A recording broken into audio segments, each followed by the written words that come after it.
Сәлеметсіздер ме оқушылар? Қазақ тілі 3-ші сынып. Бүгінгі тақырыбымыз бала абай. Сабақтың мақсатымен таныс болайық. Балалар әдеттегідей жалғауларға назар аударып, жаңа сөздермен танысамыз. Ақын, поэт, дара, отдельный, особый. Тұлға, личность. Қонақ, гость. Бата, благословение. Сөздерді дұрыс айтайық. Ақын, өскен, тұлға. Мен ақын боламын.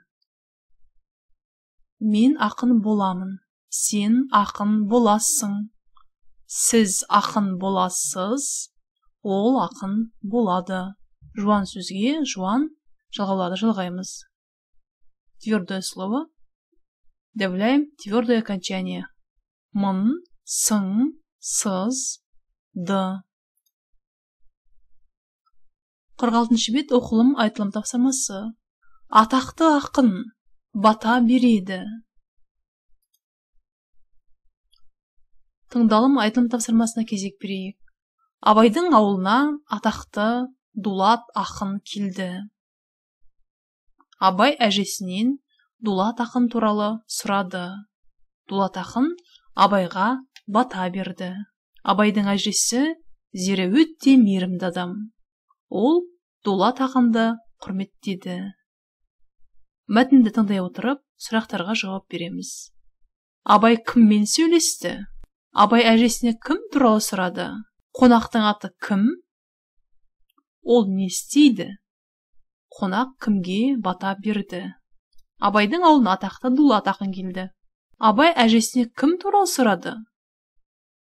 Абай Дулат ақын туралы сұрады. Қонақтың аты кім?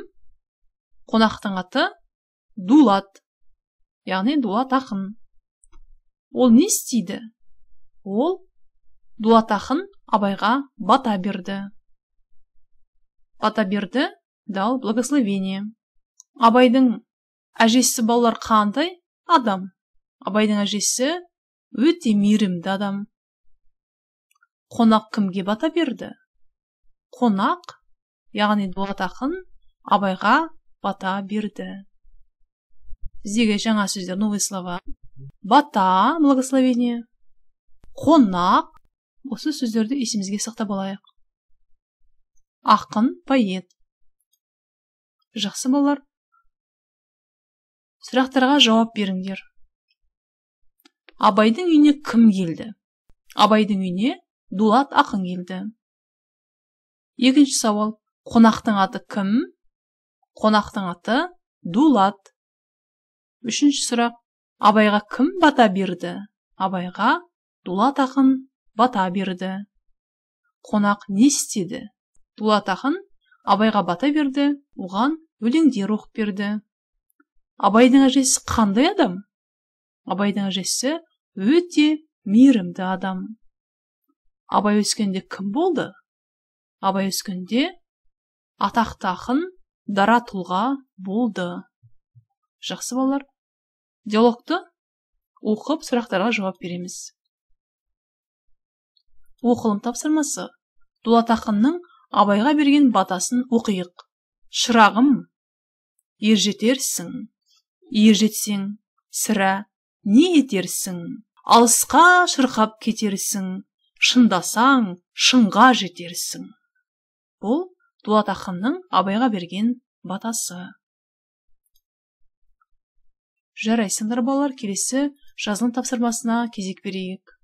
Көп нүктенің орнына тиісті сөздерді қойып жазамыз.